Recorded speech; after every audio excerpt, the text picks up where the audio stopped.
Welcome back as we finish Henry V. We are on Act 5. Act 5 really only has two scenes. One of them is pretty long. But remember, when we left off at the end of Act 4, the English had won a resounding victory at Agincourt. Amazing. And Henry said, you have to make it known throughout the camp every time you announce this wonderful victory that God fought for us. And at the beginning of Act 5, we meet our prologue, our narrator again, as we would expect, as we're accustomed to. And he says, vouchsafe to those that have not read the story, that I may prompt them. And if such as have, I humbly pray them to admit the excuse of time, of numbers, and due course of things, which cannot in their huge and proper life be here presented. So, okay, some of you know this story already.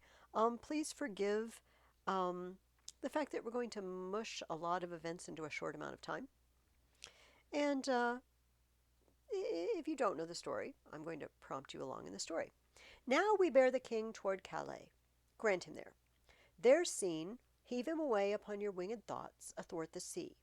Behold, the English beach pales in the flood with men, wives, boys, whose shouts and claps outvoice the deep-mouthed sea, which like a mighty whiffler for the king seems to prepare his way. So let him land, and solemnly see him set on to London. Imagine the king has landed in England, and everybody's come out to meet him with great throngs of people. So swift a pace hath thought that even now you may imagine him upon Blackheath, where that his lords desire him to have borne his bruised helmet and his bended sword before him through the city. He forbids it, being free from vainness and self-glorious pride, giving full trophy, signal, and ostent quite from himself to God. He refuses to showcase, like a Roman triumph, all his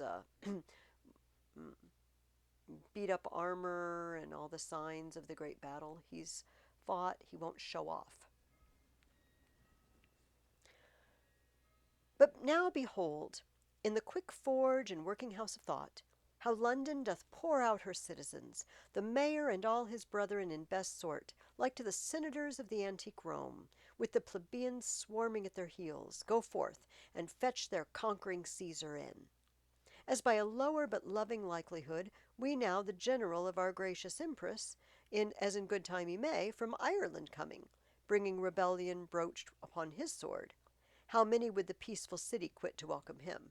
You know, says Shakespeare, it's like when the general comes back from Ireland and Queen Elizabeth will send out all her soldiers to greet them because they're happy with their victory. Like that. Much more and much more cause did they this harry. Now in London place him, and yet the lamentation of the French invites the King of England stay at home. The emperor's coming in behalf of France to order peace between them, and omit all the occurrences, whatever chanced, till Harry's back return again to France. So I'm going to skip over everything that happens in between. Henry comes home, and then the emperor comes and tries to negotiate peace between England and France. And eventually, Henry's going back to France to ratify the peace. There must we bring him, and myself have played the interim, by remembering you 'tis past. Then brook abridgment, and your eyes advance, after your thoughts, straight back again to France.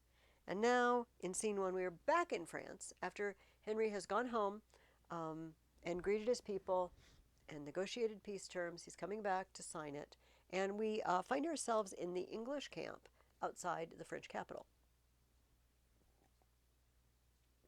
Now remember, Pistol hates Fluellen because Fluellen would not put in a good word for Bardolph to keep him from getting hanged for theft. And and also remember that Fluellen is Welsh, and the Welsh have a custom on St. David's Day, to wear leeks in their caps. This is like a very large green onion. Okay. Gower says, nay, that's right, but why wear you your leek today? St. David's Day is past. Fluellen says, there's occasions and causes why and wherefore in all things. I will tell you as my friend, Captain Gower, the rascally, scald, beggarly, lousy, pragging knave, Pistol, which you and yourself and all the world know to be no better than a fellow, look you now, of no merits. He is come to me, and brings me bread and salt yesterday, look you, and bid me eat my leek. It was in a place where I could not breed no contention with him, but I will be so bold as to wear it in my cap till I see him once again, and then I will tell him a little piece of my desires. Pistol has gotten into it with Fluellen on St. David's Day, the day before, and told him, brought him bread and salt and said, here, eat it with your leek. And in comes Pistol. Why, here he comes, swelling like a turkey cock. 'Tis no matter for his swellings nor his turkey cocks. God bless ye, ancient Pistol, ye scurvy lousy knave, God bless ye. Ha! Art thou bedlam? Dost thou thirst, base Troyan, to have me fold up Parca's fatal web? Do you want to see me dead? Parca's fatal web would be, she's one of the fates that spins out your thread of life. Do you want to see my thread of life end? Hence, I am qualmish at the smell of leek. He said, you want me to die? I don't want to smell your leek. Fluellen says, I beseech you heartily, scurvy lousy knave, at my desires and my requests and my petitions, to eat, look you, this leek. He gives him the leek. Because, look you, you do not love it, nor your affections nor your appetites and your digestions does not agree with it. I would desire you to eat it. Pistol says, not for Cadwallader and all his goats. Cadwallader is a Welsh king of ancient times, and the Welsh were known for keeping goats. It's kind of an insult. There is one goat for you, and he hits him. Will you be so good, scald knave, as eat it? Base Troyan, thou shalt die. You say very true, scald knave, when God's will is. I will desire you to live in the meantime, and eat your victuals. Come, there's sauce for it. And he hits him again. You called me yesterday mountain squire, but I will make you today a squire of low degree. I pray you, fall to. If you can mock a leek, you can eat a leek. Gower says, enough, Captain, you have astonished him. Fluellen says, I say, I will make him eat some part of my leek, or I will beat his pate 4 days. Bite, I pray you. It is good for your green wound and your bloody coxcomb. He's beaten Pistol up pretty good, and Pistol says, must I bite? Yes, certainly, and out of doubt, and out of question too, and ambiguities. Pistol says, by this leek, I will most horribly revenge. I eat and eat, I swear. Fluellen says, eat, I pray you. Will you have some more sauce to your leek? There's not enough leek to swear by. Quiet thy cudgel. Because he keeps hitting him with it. Thou dost see I eat. Much good do you, scald knave, heartily. Nay, pray you, throw none away. The skin is good for your broken coxcomb. When you take occasions to see leeks hereafter, I pray you mock at 'em. That is all. Pistol says, good. Aye, leeks is good. Hold you. There's a groat to heal your pate, and he offers him a coin. Me a groat? Yes, verily and in truth, you shall take it, or I have another leek in my pocket, which you shall eat. I take thy groat in earnest of revenge. If I owe you anything, I will pay you in cudgels. You shall be a woodmonger, and buy nothing of me but cudgels. Cudgels like a stick to hit somebody with. God buy you and keep you and heal your pate. Your pate, your coxcomb, it's your head. He keeps whacking him on the head. All hell shall stir for this, says Pistol. Gower tries to break it up. Go, go. You are a counterfeit, cowardly knave. Will you mock at an ancient tradition, begun upon an honorable respect, and worn as a memorable trophy of predeceased valor, and dare not avouch in your deeds any of your words? I've seen you gleeking and galling at this gentleman twice or thrice. Oh, just leave, Pistol. I've seen you. You egg him on. You're constantly harassing Fluellen. You asked for it, says Gower. You thought, because he could not speak English in the native garb, he could not therefore handle an English cudgel. You find it otherwise, and henceforth let a Welsh correction teach you a good English condition. Very well. And Gower and Fluellen exit. Pistol is left alone. And Pistol says, doth fortune play the huswife with me now? News have I that my doll is dead in the spittle of a malady of France, and therefore my rendezvous is quite cut off. His wife, Nell, is dead. Old I do wax, and from my weary limbs honor is cudgelled. Well, Bawd I'll turn, and something lean to cut purse of quick hand. A cut purse is a pickpocket, sneak thief.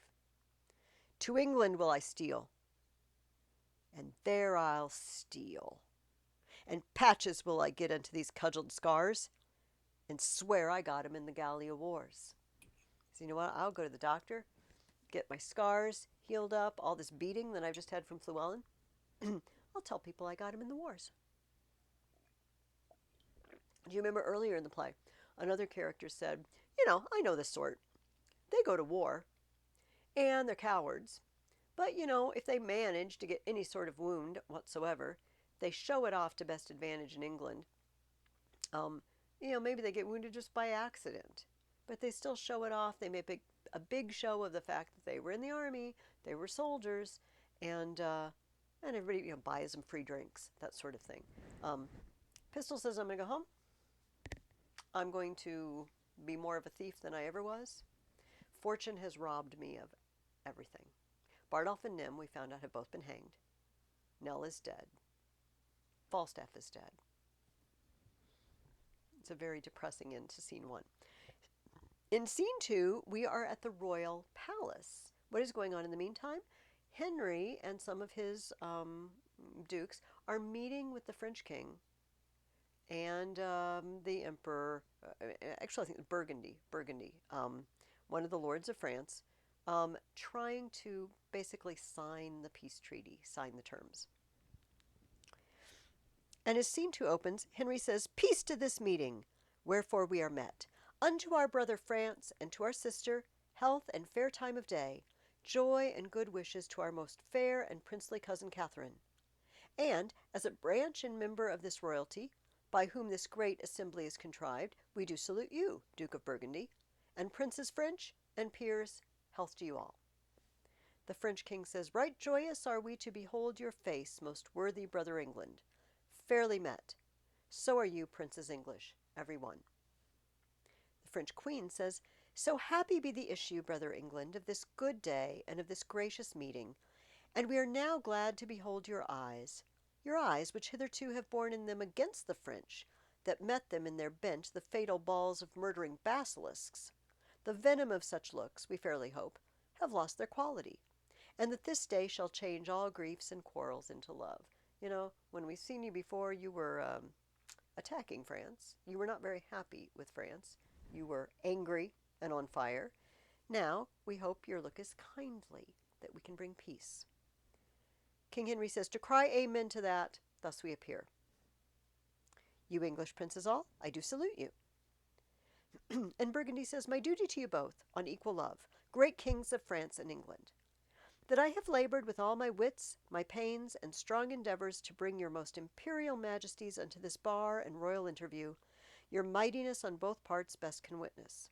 Since then my office hath so far prevailed that, face to face, and royal eye to eye, you have congregated, let it not disgrace me if I demand, before this royal view, what rub or what impediment there is, why that the naked, poor, and mangled peace, dear nurse of arts, plenties, and joyful births, should not in this best garden of the world, our fertile France, put up her lovely visage. Is there anything, I finally got you together, both the kings, is there anything that is hindering peace? Is there anything standing in the way? Alas, she, that is peace, hath from France too long been chased, and all her husbandry doth lie on heaps, corrupting in its own fertility. Her vine, the merry cheerer of the heart, unpruned dies. Her hedges, even pleached, like prisoners wildly overgrown with hair, put forth disordered twigs. Her fallow leas, the darnel, hemlock, and rank fumitory doth root upon, while that the coulter rusts that should deracinate such savagery. But France is like a garden, and just like a garden that's not been weeded or cared for or plowed, and weeds grow up, that's what France is like. The even mead, that erst brought sweetly forth the freckled cowslip, burnet, and green clover, wanting the scythe, all uncorrected, rank, conceives by idleness, and nothing teems but hateful docks, rough thistles, kexies, burrs, losing both beauty and utility. And all our vineyards, fallows, meads, and hedges, defective in their natures, grow to wildness. Even so, our houses and ourselves and children have lost, or do not learn for want of time, the sciences that should become our country, but grow like savages, as soldiers will that nothing do but meditate on blood, to swearing and stern looks, diffused attire, and everything that seems unnatural, which to reduce into our former favor you are assembled. And my speech entreats that I may know the let why gentle peace should not expel these inconveniences, and bless us with her former qualities. Henry says, if, Duke of Burgundy, you would the peace, whose want gives growth to the imperfections which you have cited, you must buy that peace with full accord to all our just demands, whose tenors and particular effects you haven't scheduled briefly in your hands. Oh, you want peace? Says Henry. You have to buy the peace by agreeing to all of our peace terms, which are in your hands right now.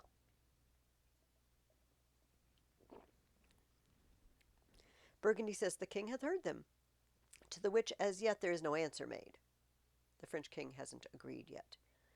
Henry says, well, then, the peace which you have before so urged lies in his answer. The French king says, I have but with a cursatory eye o'erglanced the articles. Pleaseth your grace to appoint some of your council presently to sit with us once more, with better heed to resurvey them. We will suddenly pass our accept and peremptory answer. I've just kind of glanced over them. I'm not totally sure I want to agree to everything. Can you give some of your council, some of your noblemen, sit down with me article by article so I know what I'm signing, and then you'll get my answer. Henry says, brother, we shall. Go, Uncle Exeter, and brother Clarence, and you, brother Gloucester, Warwick, Huntingdon, go with the king, and take with you free power to ratify, augment, or alter, as your wisdoms best shall see advantageable for our dignity, anything in or out of our demands, and will consign thereto. Will you, fair sister, go with the princes, or stay here with us? He's talking to the queen. She says, our gracious brother, I will go with them. Happily, a woman's voice may do some good when articles too nicely urged be stood upon. The queen thinks, when men get into it, they need a woman's intervention sometimes to calm things down. I'll go with them.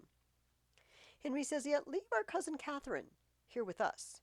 She is our capital demand, comprised within the forerank of our articles.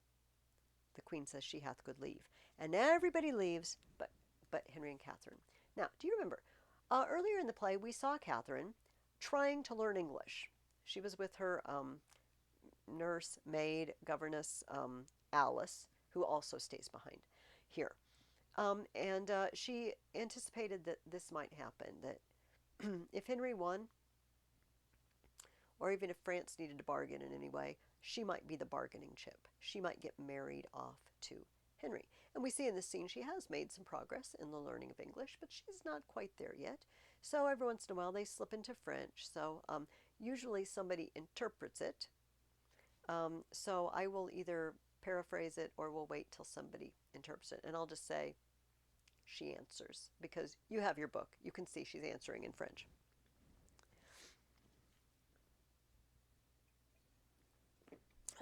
Henry says, fair Catherine. Oh, and by the way, Henry said she is our capital demand. She's in that peace treaty arrangement that's being read in the other room. I get Catherine. He said she's our chief demand. He says, fair Catherine, and most fair, will you vouchsafe to teach a soldier terms such as will enter a lady's ear and plead his love suit to her gentle heart? She says, your majesty shall mock at me. I cannot speak your England. Oh, fair Catherine, if you will love me soundly with your French heart, I will be glad to hear you confess it brokenly with your English tongue. Do you like me, Kate?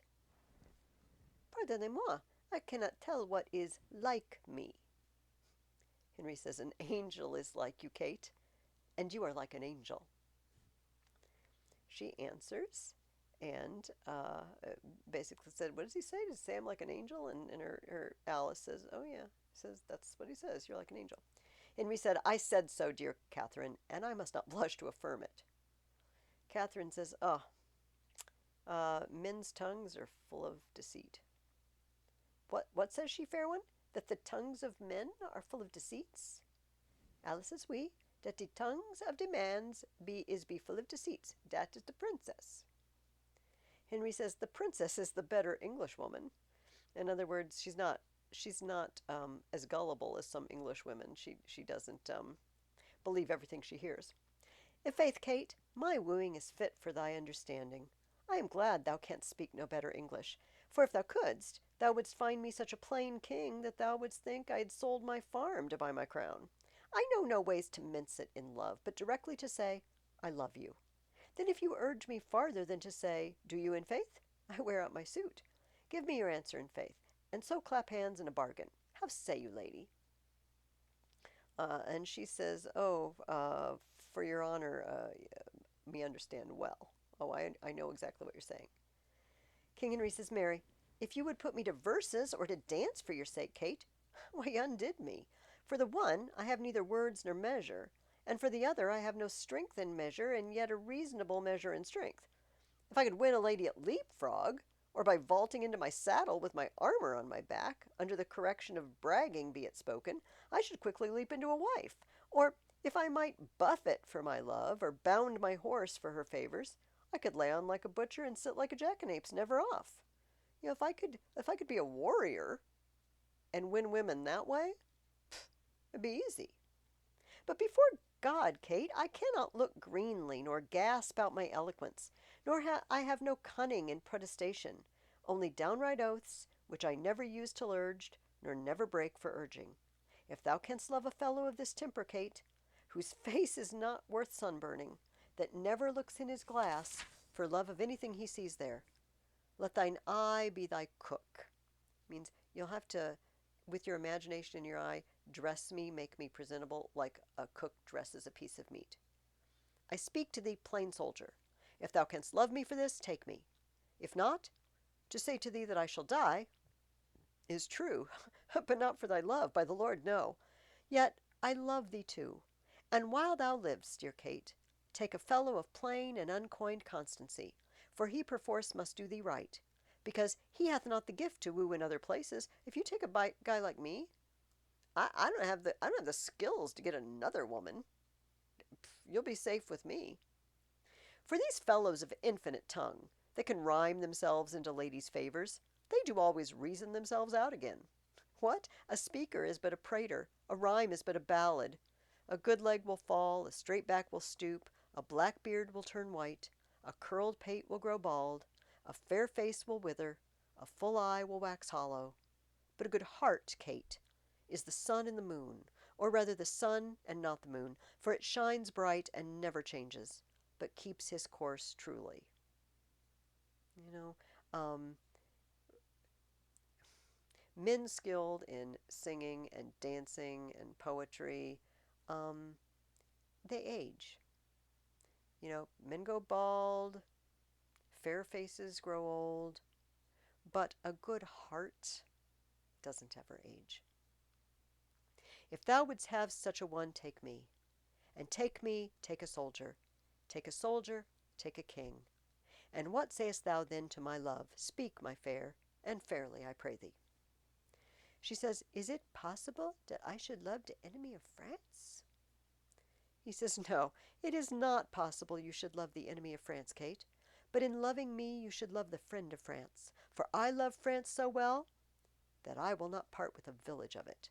I will have it all mine. And Kate, when France is mine, and I am yours, then yours is France, and you are mine. I cannot tell what is that. No, Kate, I will tell thee in French, which I am sure will hang upon my tongue like a new married wife about her husband's neck, hardly to be shook off. And then he tries to talk to her in French. He tries to say exactly what he just said in French, and it's very difficult for him. Let me see, what then?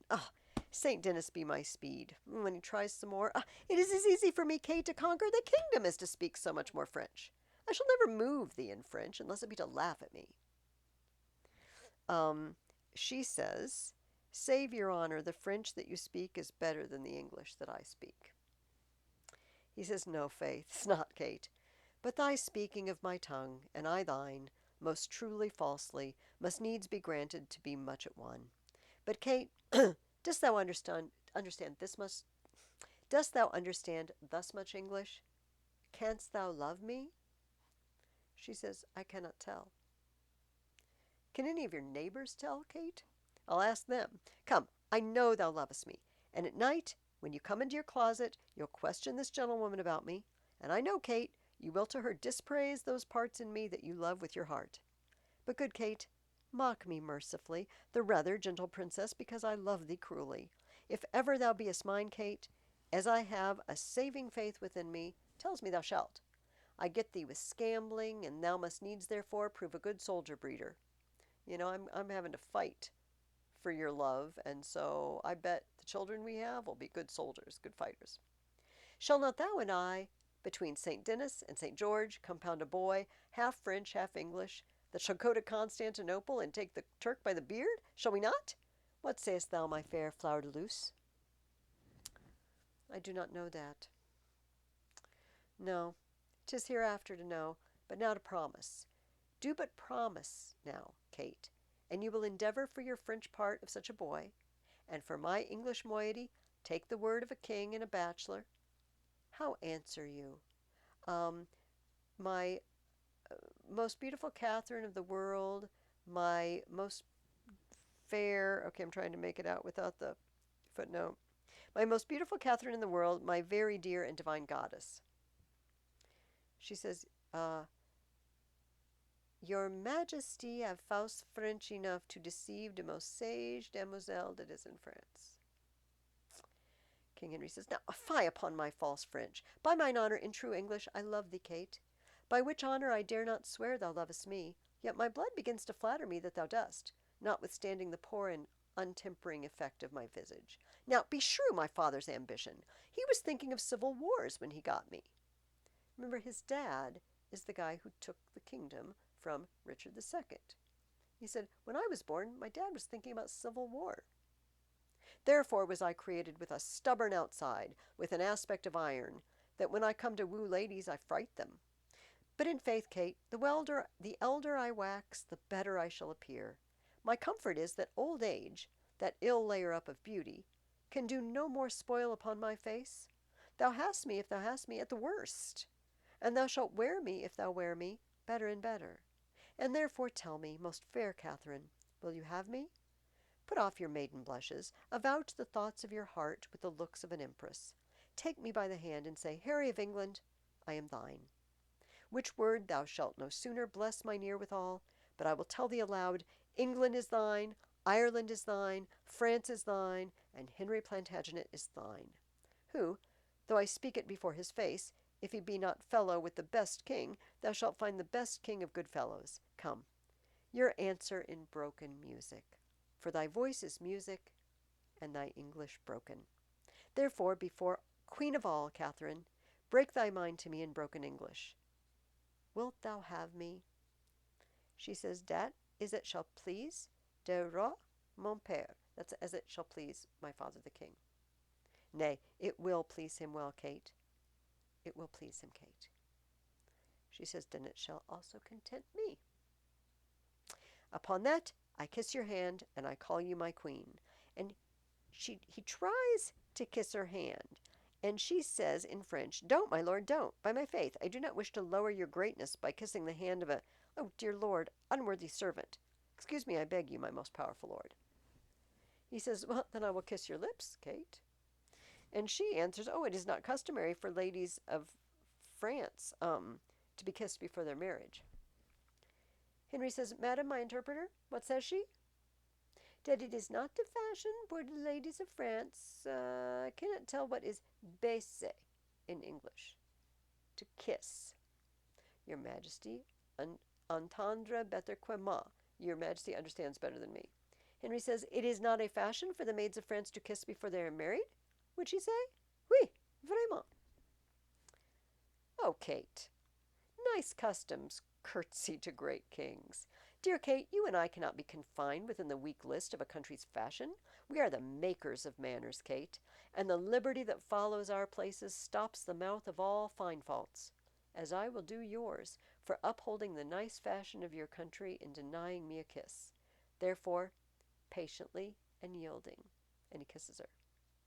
He says, "You have witchcraft in your lips, Kate. There is more eloquence in a sugar touch of them than in the tongues of the French council, and they should sooner persuade Harry of England than a general petition of monarchs. If they want peace, your kiss can win peace much better than a council of Frenchmen haggling over peace terms." Then he breaks off and says, "Here comes your father." In comes the French king and all the English lords, and Burgundy says, "God save your majesty. My royal cousin, teach you our princess English?"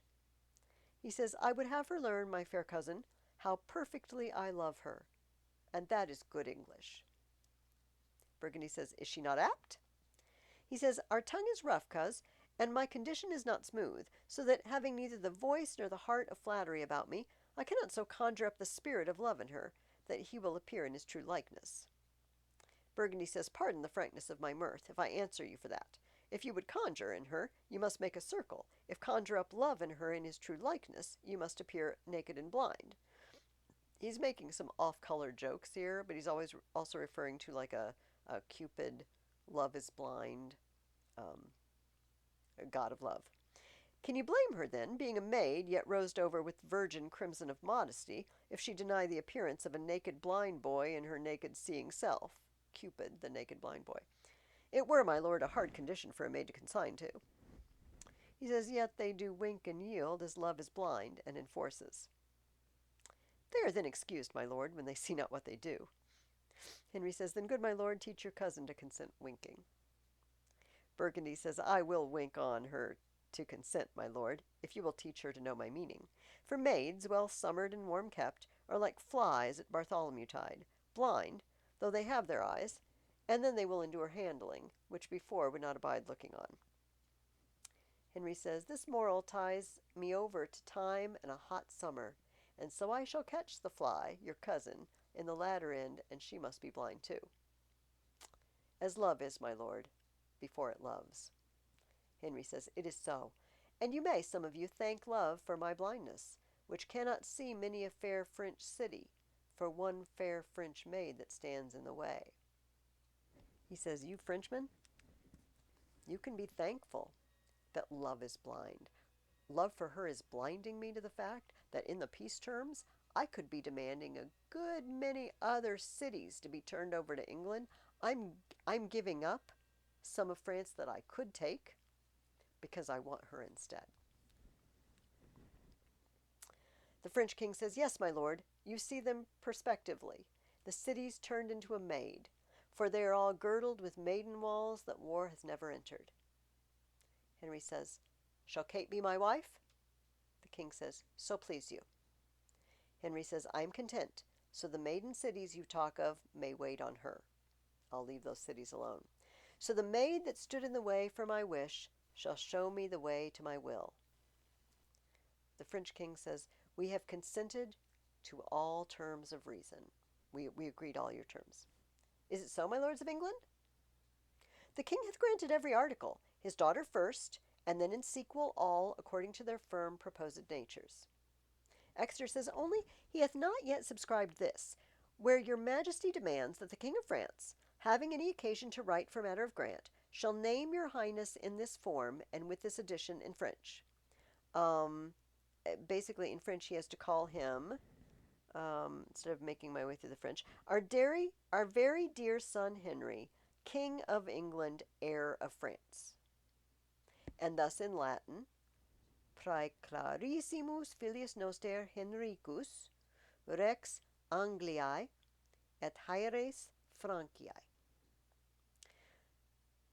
Every time he writes to England, he has to call him that.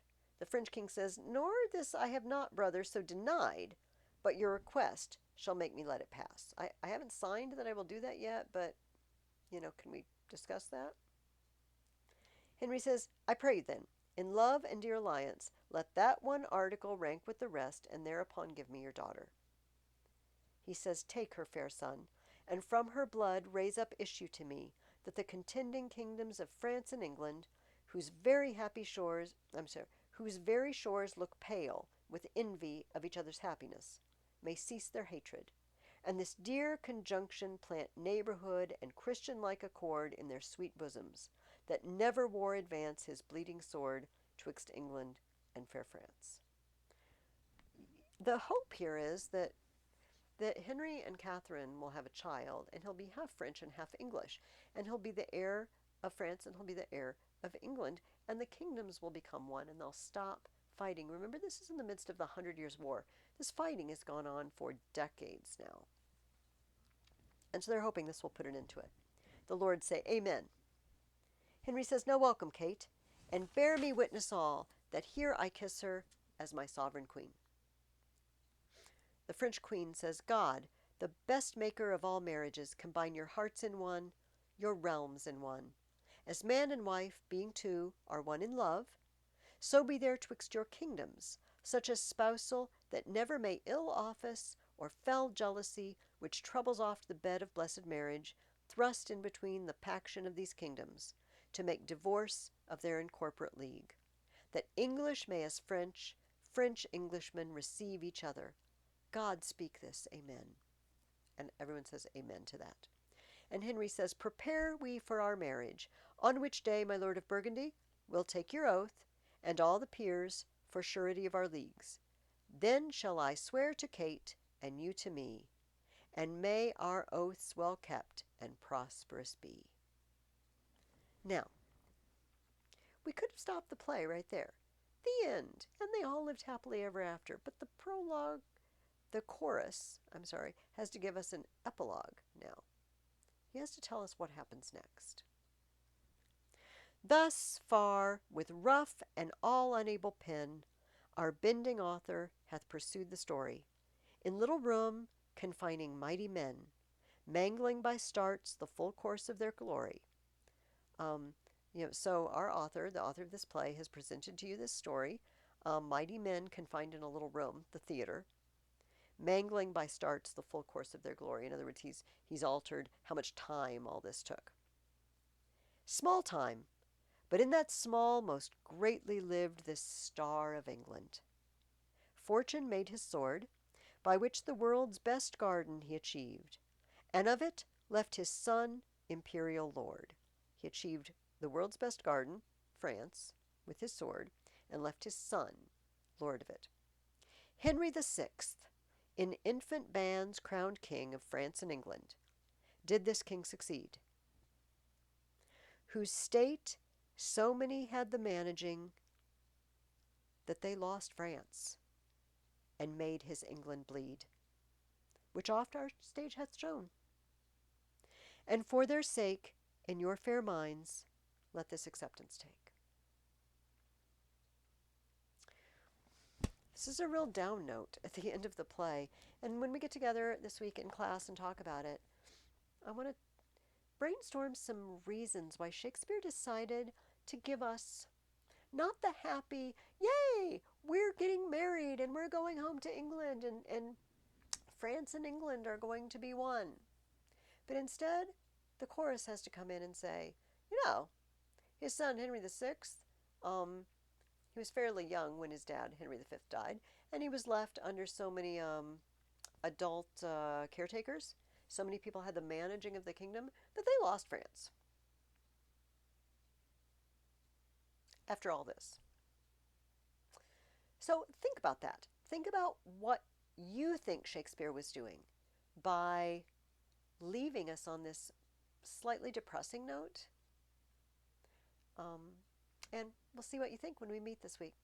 Thanks, guys, for reading Henry V with me. Bye-bye.